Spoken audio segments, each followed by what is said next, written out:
The question now is that the amendment be agreed to, and I call the member for Longman. Thank you very much, Mr Deputy Speaker. And Mr Deputy Speaker, I also rise to speak to the Social Securities Legislation Amendment Green Army Program Bill of 2004. The Coalition's landmark legislation to muster a practical grassroots action group that will take on local environment and heritage conservation projects across Australia. It is an exciting concept, Mr Deputy Speaker, a plan that underscores the government's commitment to the environment, a concept now well on the way to becoming reality with this legislation, which will clarify social security arrangements for participants receiving the Green Army allowance.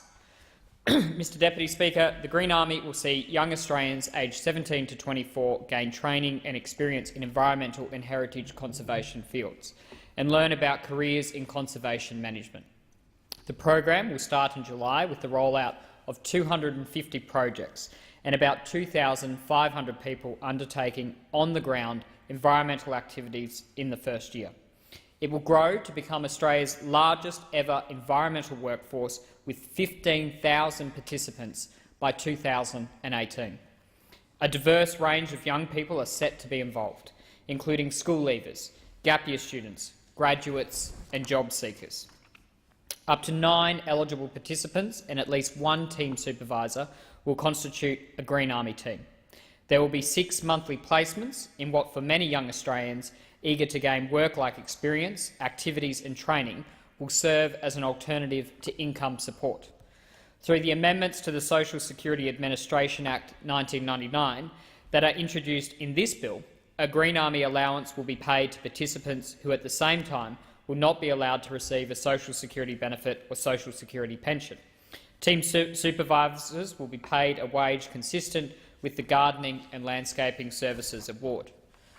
Mr Deputy Speaker, if I may turn to my region, I'd like to spend a few minutes outlining the huge benefits in store from approved Green Army projects at Bribie Island and Burpengary Creek. Buckley's Hole Conservation Park sits on 90 hectares of the southwest corner of the beautiful Bribie Island, 70 kilometres north of Brisbane, and it is protected under the Queensland Nature Conservation Act 1992. It is also protected under the International Ramsar Convention. The focal point of this high-value natural precinct is its freshwater wetland, the most important wetland within my electorate of Longman and the Moreton Bay Regional Council. It is, in fact, one of the nation's key wetlands because of the diversity of bird life that inhabit and visit the park. Aside from the wetlands, Mr Deputy Speaker, Buckley's Hole includes portions of Pumicestone Passage, one of the 8 major flyways for migratory birds, some of which are listed as endangered or vulnerable, coming from the high Arctic of Siberia and Alaska to feed during the northern winter. Buckley's Hole is also the site of a major tea tree forest that makes it a prime area of study, as the reforestation with tea trees of degraded wetlands is thought to be greatly advantageous in terms of carbon sequestration efforts. The park hosts other vulnerable or endangered species, including the acid frog. Mr Deputy Speaker, to preserve and maintain an internationally acclaimed wetland is clearly a favourable outcome for the local, state and Australian community. But more than that, urgency is afoot. Currently, Buckley's Hole is subject to great pressure. The Buckley's Hole Green Army project will help secure a vital wetland which has recently come under siege from several angles. It will propagate and plant thousands of trees and shrubs to replace an array of defined pest plants. These trees and shrubs will also stabilise the embankment around the wetland and other areas at risk. Seawater incursions into Buckley's Hole during king tides have in the past severely compromised the embankment. The project will endeavour to upgrade security and surveillance of the car park, a known trouble spot. There have been many complaints about traffic and hooning in the park, as well as litter and the dumping of domestic waste. As well, it is hoped that Buckley's Hole Green Army will be in a position to upgrade explanatory and other signage, steering traffic away from the pedestrians and cyclists who use the roads and tracks to the park. The Buckley's Hole Green Army workers will receive a substantial environmental education. They will learn about valuable and pest flora and fauna species and the potential devastation from human impacts on a fragile ecosystem. They will gain an appreciation of the value of revegetation as a tool to protect and enhance Australia's environment. Mr Deputy Speaker, also on Bribie Island, a Green Army project has been approved to restore and protect degraded sections of the picturesque Wirrum Beach.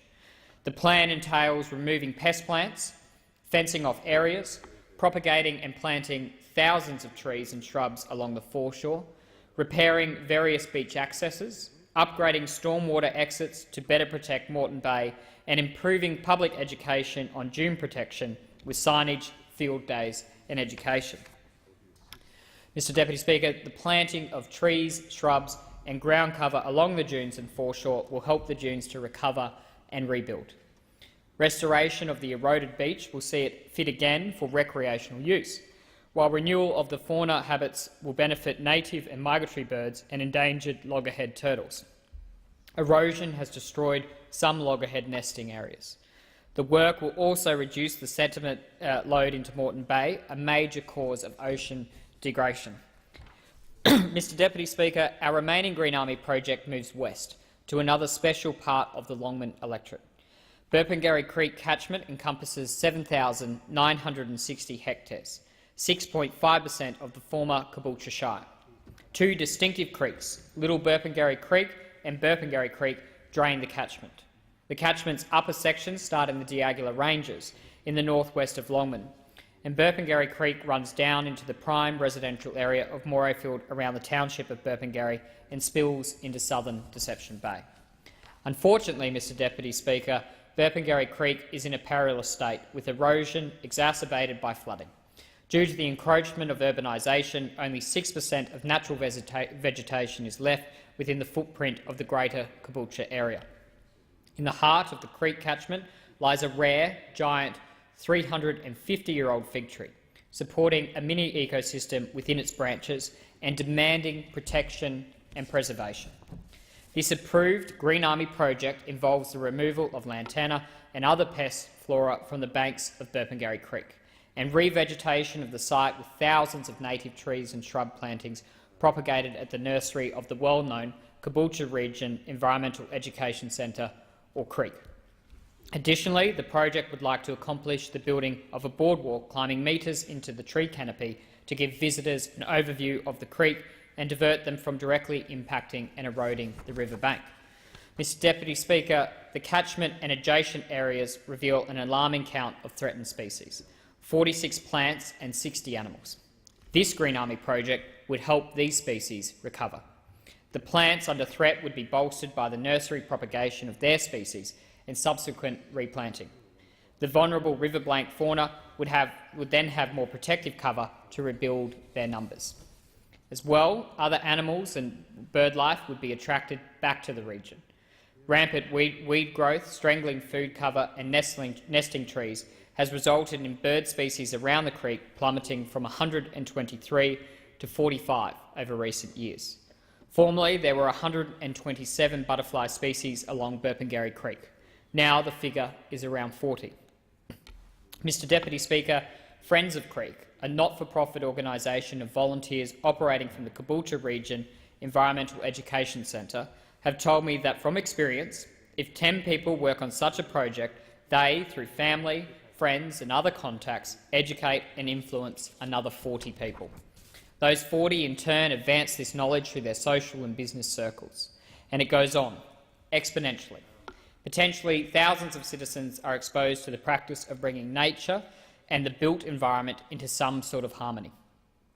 This captures perfectly, Mr Deputy Speaker, what the Coalition's entire Green Army program is intent on achieving.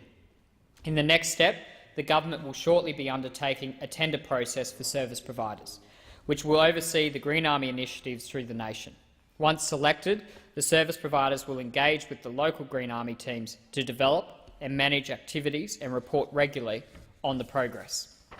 Mr Deputy Speaker, the Green Army will take a leaf from the book of the Howard government, celebrating Green Corps program of 1996.